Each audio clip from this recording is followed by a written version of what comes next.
Menggoda. Apa step belum ditemukan? Hans menggeleng membuat Sebastian berdeham. Dia mulai khawatir dengan keberadaan pria itu. Tangkap dia saat aku di Swiss. Akan kami usahakan, Tuan. Kami belum tahu dia berada di mana. Sebastian menarik napasnya dalam. Dia benar-benar mengkhawatirkan keselamatan istrinya. Kau melakukan penjagaan di rumah, bukan? Iya, Tuan. Jawab Hans yang berdiri di depan Sebastian. Dia masih menunggu berkas itu terlepas dari tangan majikannya untuk dia proses selanjutnya. Tapi Sebastian tidak kunjung membaca dan menandatanganinya. Dia malah terus berbicara. Kenapa dia bisa pintar bersembunyi? Dia mantan narapidana. Kenapa Lucille mencintainya dulu? Mungkin karena dia tidak punya uang. Itu tidak masuk akal, Hans. Kau baik-baik saja? Ya, tentang berkasnya, Tuan. Ucap Hans kembali mengingatkan. Bagaimana kalau dia menunggu waktu luang untuk melakukan sesuatu pada istriku? Anda selalu ada di sampingnya. Penjagaan di rumah sangat ketat.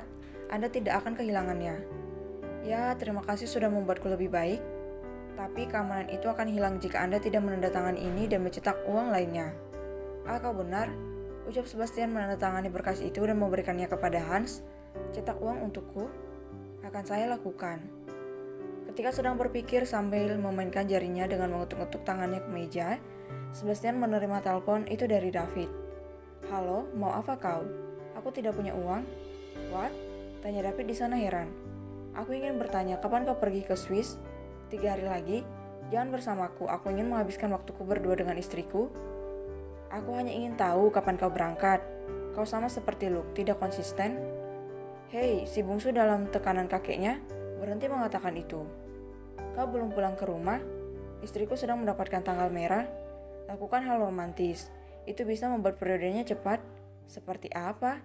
Tanya Sebastian. Seperti mengucapkan kata-kata romantis, semacam puisi. Kau yakin?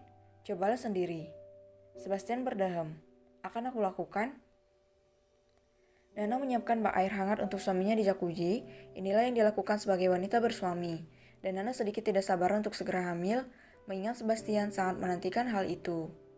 Tenang, semua ada waktunya, ucap Nana pada dirinya sendiri. Nana turun ke lantai bawah untuk memastikan makan malam siap. Epe makan malamnya sudah siap? Ya, Nyonya. Tadi ada Nonalia datang. Mau apa dia? Membawakan ini? Ucap Epe memberikan keranjang sayuran. Dan saat Nana membukanya dia cukup terkejut. Ah, daun jambu mete, ucapnya. Nana sangat senang, dia selalu memakannya sebagai lalapan dengan sambal. Tolong cuci ini ya. Nana menjauh dari dapur untuk menghubungi Lia untuk mengucapkan terima kasih. Halo Lia. Hai Nana, kau mendapatkannya? Terima kasih. Ya, aku juga ingin minta maaf atas semua yang aku lakukan. Bisakah kita mulai berteman? Nana terdiam, tapi entah mengapa perkataan Lia terdengar sangat tulus. Tentu saja. Wah, terima kasih, selamat malam. Dan Lia yang tidak menuntut meminta apapun membuat Nana sedikit yakin kalau dia benar-benar ingin berubah dan baik padanya.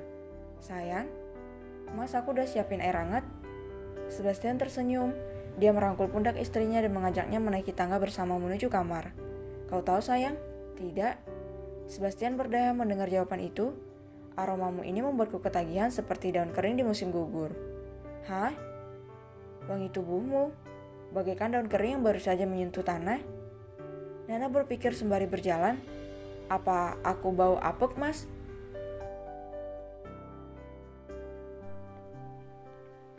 Bujukan Nana. Kemana Epe?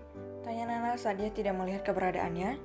Dia masih memiliki suatu hal yang harus dipersiapkan. Dia sedang keluar menemui Nona Lia, Nyonya. Lia? Tanya Nona heran. Selama beberapa hari terakhir ini, Lia selalu datang dan mengirim beberapa lalapan yang disukai Nana. Dia juga mendengar dari ibu tirinya kalau Lia kini menjadi lebih baik pada mereka dan mau bekerja di warung nasi. Saat Epe datang, Nana mendekat. Apa itu? Tanya Nana. Ini sayuran dari Nona Lia? Wah, apa dia benar-benar berubah? Tanya Nana. Dia datang sendirian? Iya, Nyonya. Kenapa tidak diajak masuk dulu? Dia menolak karena harus kembali bekerja. Apakah memberitahu kalau aku akan ke Swiss supaya dia berhenti mengirimku lalapan ini? Iya, Nyonya. Nana menatap tanaman itu, sepertinya kita harus menanam ini Epe supaya Lia tidak perlu membawakannya lagi. Akan saya lakukan. Dan lain kali paksa dia untuk masuk jika aku sudah kembali. Sesuai keinginan Anda, Nyonya. Hari ini mereka akan pergi ke Swiss. Nana menautkan jari-jarinya kepada sang suami saat menuju bandara. Dia masih belum bisa bersahabat dengan pesawat terbang. Rasanya membuat Nana ingin mabuk, apalagi sekarang Nana sedang datang bulan. Kondisinya benar-benar tidak sedang fit. Sayang, jangan khawatir, aku akan ada di sampingmu, aku tidak akan pernah meninggalkanmu. Nana menatap Sebastian yang mana dibalas senyuman oleh suaminya. Sebastian pikir sang istri akan mengeluarkan pujian untuknya, tapi dia malah berkata, "Mas mau ninggalin aku kemana? Kan di pesawat gak bisa kemana-mana." Sebastian terdiam, dia menelan kata-kata itu. Dirinya mulai terbiasa mendengar semua kata-kata sepik Nana. Mengingat kembali kalau kata-kata ini bermaksud menyinggungnya. "Sayangku ya begitulah." Nana merucutkan bibirnya, dia bersandar pada sang suami. "Usapin kepalaku." Sebastian tersenyum dan dengan senang hati melakukannya. Sesekali dia juga mencium puncak kepala Nana. Mereka berangkat menggunakan jet pribadi, hanya saja karena belum punya landasan sendiri, jadi Sebastian masih ikut di landasan umum. Berbeda dengan helipad, dia memilikinya di setiap rumah yang dia miliki. "Sayang, aku ingin membuat landasan." "Di mana?" "Di samping rumah kita, agar kita bisa mudah kemana-mana." "Itu butuh tanah yang besar bukan?" Sebastian mengangguk, "Masih banyak lahan kosong." "Bagaimana menurutmu? Tapi itu sedikit memakan bagian danau." "Tapi aku suka danaunya, Mas." Sebastian pun terdiam, dia tidak ingin mengambil apa yang disukai oleh istrinya. "Memangnya berapa pesawat yang Mas miliki?" "Hanya 4, belum termasuk helikopter." "Nanti di rumah kita bakalan rame kayak di bandara sini banyak orang." Saat itulah Sebastian tertawa, dia tidak menyangka istrinya menanyakan hal itu. Tentu saja tidak, itu bandara pribadi kita, hanya kita dan orang-orang yang diizinkan oleh kita yang boleh masuk. Nana terdiam masih berpikir. "Tapi itu membuang-buang uang ke bandara umum juga tidak apa kan? Tapi lebih mudah mempunyai bandara sendiri sayang. Lalu bagaimana dengan sisa lahannya? Kita akan membelinya, kupikir itu murah, hanya beberapa miliar saja." "Hanya untukmu itu adalah wah untuk orang lain, termasuk untukku. Kita baru saja memulai rumah tangga, jangan fokus untuk membuat yang lain, mari fokus saja untuk membuat anak." Saat itulah Sebastian menelan ludahnya kasar. "Sayang, kamu udah selesai?" "Udah, tapi nanti ya di Swiss, biar made in Swiss."